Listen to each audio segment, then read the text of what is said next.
สบายดี FC ทางภาคลาวภาคไทยเฮาเด้อมื้อนี้เดนสตอรี่มาสัมภาษณ์ผู้บ่าวไทยบ้านเด้อจากเพิ่นเฮ็ดอีหยังเนาะ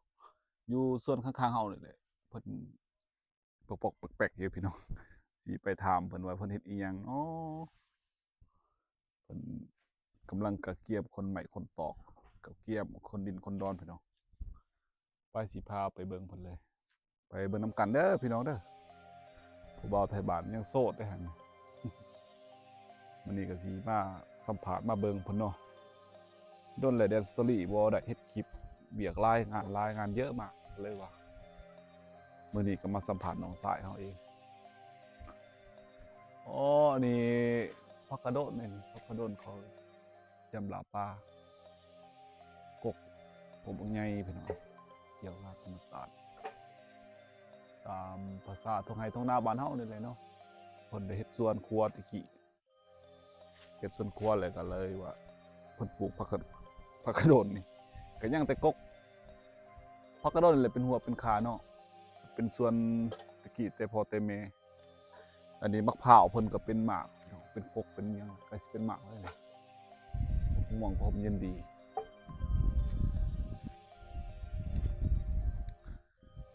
จะเพิ่นเฮ็ดอีหยังเนาะน้องสายคนนี้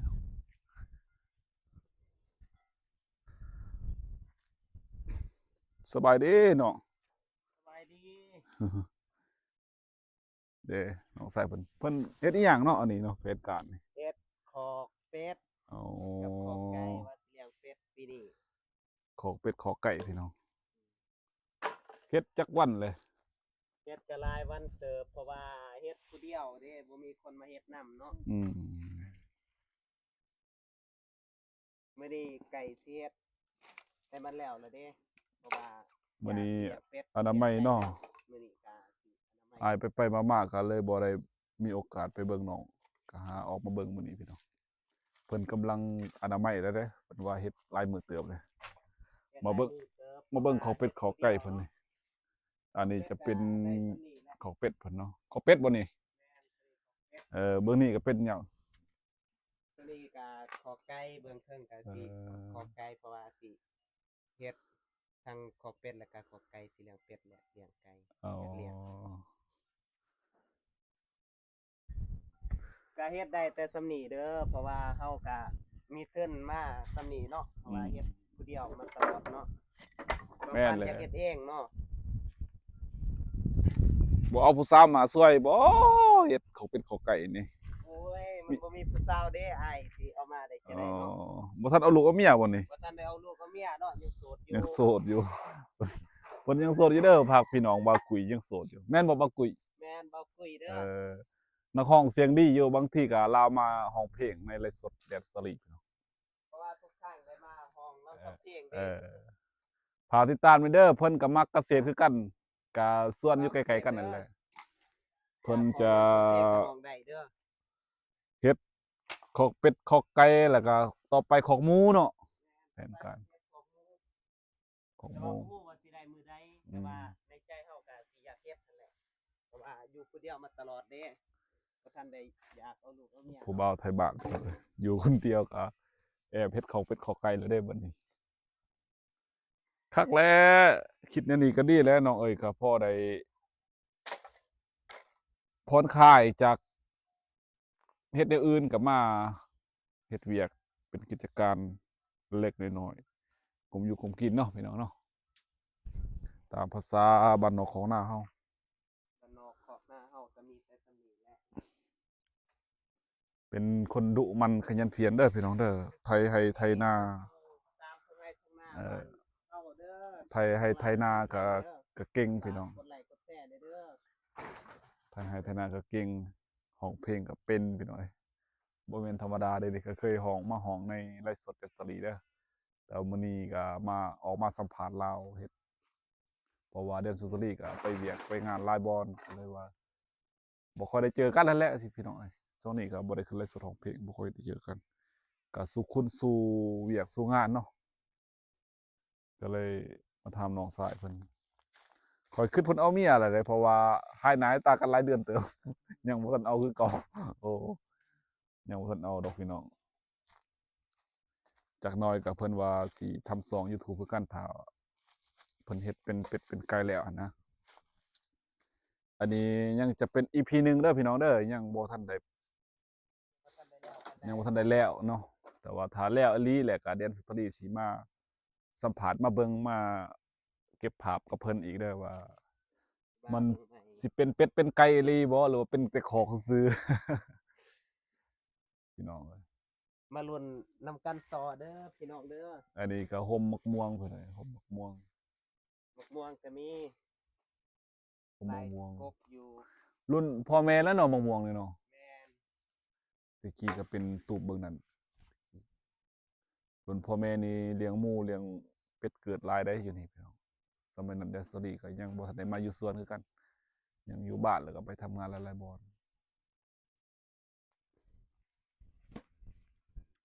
เบิ่งมาเบิ่งของเป็ดทางหลังเด้อพี่น้อง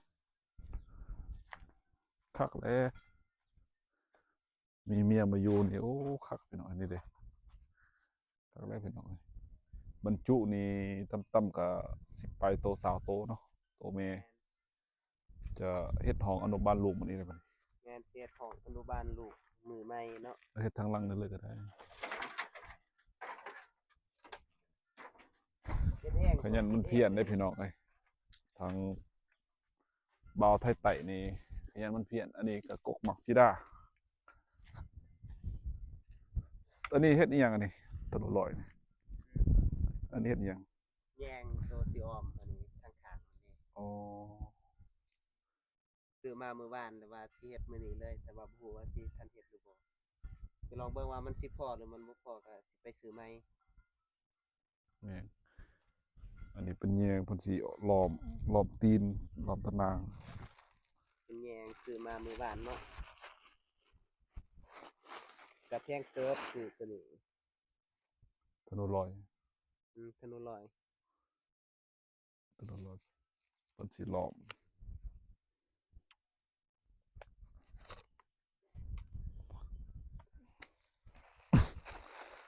เอาคันสิล้อมมื้อนี้ก็สิช่วยจับเพิ่น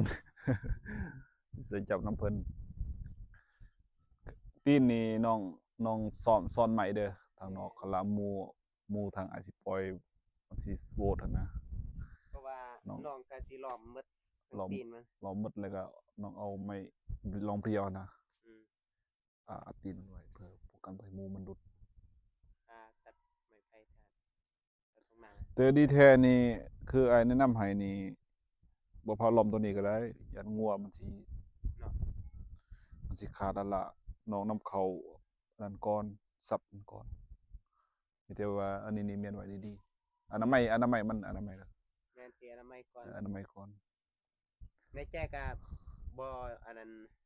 บ่อยากล้อมคือกันแหละถ้ามีเป็ดมีไก่ก่อนแล้วจึงล้อม ยันงัวควาย เพราะว่ายันงัวควายเขาอันนั้นเด้ยังงัวควาย ปีหนึงนี่ได้อยู่ งัวควายอายทั้งเทิงนี่มันก็ สิ ลงมาเด้ สิต่ำ งัว คันว่าน้องได้อยู่ประจำแล้วหันน้องเห็นพอได้อันนั้นนะ อีกบ่โดน ไล่ ก็สิได้ ไล่ มาอยู่พี่ บ่โดนเพิ่นก็สิมานอนอยู่ เดือน นี่ นี้แหละสิได้มานอนนี่เนาะ สิมานอนอยู่กันไปเนาะ กันแท้หน้าคือเก่า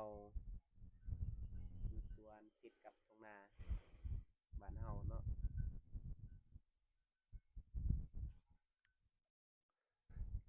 ก็เวียกสำนี้แล้วบ่เวียกยังวะสำหรับมื้อนี้ มื้อนี้ก็มีแต่เฮ็ดตะนางเทิง เออโอ้ตัวหน้าตัวนี้บ่ ๆแม่ ตัวนี้คือกันบ่ บ่ ตัวใด สิเอาใหม่แต่ว่าในใจก็สิปะไปผ่านเลยแบบมันคักกว่า สิไปตัดก่อนบ่ แม่น เพราะว่าใบหมดแล้วเนาะการบ่ถึกพ้นนี่ประมาณ2 ปีได้อยู่ใหม่นี่ วันนั้นแหละเพราะว่าเฮาก็เอาใหม่ตัวนี้ อืม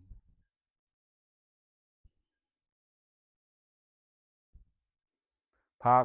น้องชายเพิ่นเด้อพักเนื้อพักตัวเด้อพี่น้องเด้อน้องใส่ปุ๋ยเด้อนี่บ่เพิ่นก็ผู้บ่าวไทยบ้านเก ผู้ ษ บ่าวไท ต ย ร บ้าน กร กันเด้อ ผู้บ่าวเกษตรกรพี่น้องเอ้ยก็เป็นคนมักเกษตร จบจบเรียนแหละบ่ได้เข้าภาคเข้ารัฐเด้อพี่น้องบ่แม่นปฏิเสธภาครัฐก็ย้อนว่า